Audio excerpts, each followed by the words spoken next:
তোমার। ঠিক আছে।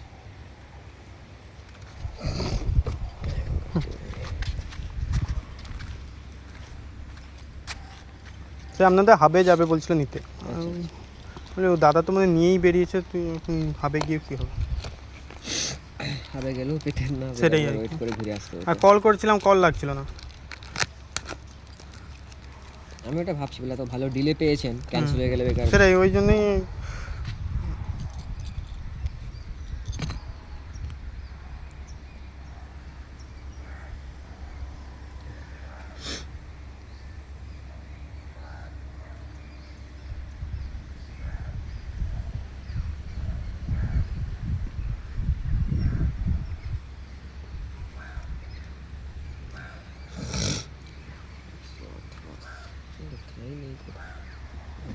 একশো আঠাশ ছিল। হুম।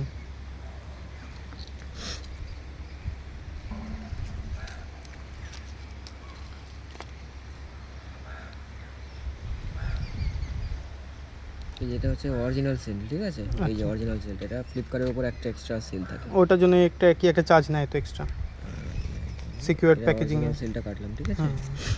নাহলে কাস্টমার বলবে আচ্ছা কাজ ডেলিভারি করে তো, বলে এটা নকল, এটা নকল ফোন এসছে। আমি না, এর অরিজিনাল সেল আছে তো এর নিচে, এটা ফ্লিপকার্টের সেলটা উপরে দেওয়া আছে জাস্ট।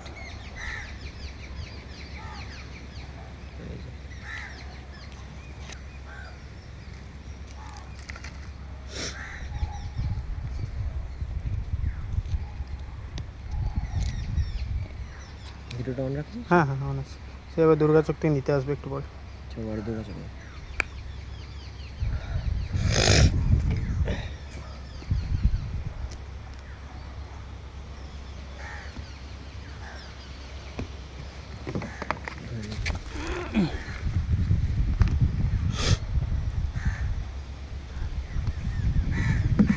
ঠিক আছে।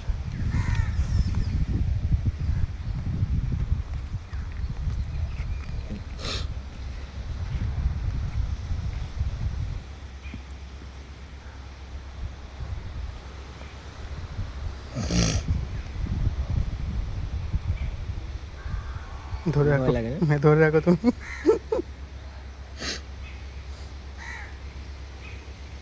বুঝতে পারছি, আপনাকে দেখেই বুঝতেছি ভয় লাগছে আপনার, বলে এই গেল। তা আমারটা আমি অফলাইন স্টোরে কিনেছিলাম। আচ্ছা আচ্ছা আচ্ছা। আপনার কি 15 ছিল, সেটাকে বেচে দিয়েছি, 1.5 বছরের মধ্যে বেচে দিয়েছি। তা ব্যাটারিটা এমন গেছে। আমার 15 ছিল, আমি সেটাকে এক্সচেঞ্জ করি। এটাকে একবার খোলো, ওই যে কি ওই সিরিয়াল নাম্বারটা একবার চেক করে নেবো। আচ্ছা হ্যাঁ, সিরিয়াল নাম্বারটা ফোনটা ধরে রাখুন, খুলি আমি। এর নিচে থাকে নাকি? না, এই যে আচ্ছা, এটাতেই ওটাতে, দেখা আচ্ছা যাবে। আচ্ছা আচ্ছা।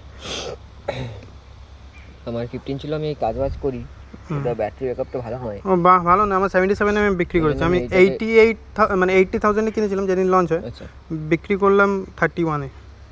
আমি মোটামুটি এক্সচেঞ্জ করতে ভালো ভ্যালু পেয়ে গেছি। আমার 15 এক্সচেঞ্জ করে আমি এইটা নিয়েছি 256 জিবি। এটা কি এটা? এটা ভিভো X200 FE। আচ্ছা, যেটা এখন রিসেন্ট প্রজেক্ট চলছে। হ্যাঁ হ্যাঁ। আর আমি ওটা এক্সচেঞ্জ করে এটা নিয়েছি OnePlus 13s। আচ্ছা আচ্ছা। 13s মানে তো এটাও তো একদম রিসেন্ট লঞ্চ কিছুটা আছে। এই যে এখানে কী করতে হয় একটা, এই যে IMEI নাম্বার, এটা ভিডিওতে এসে যাক একবার।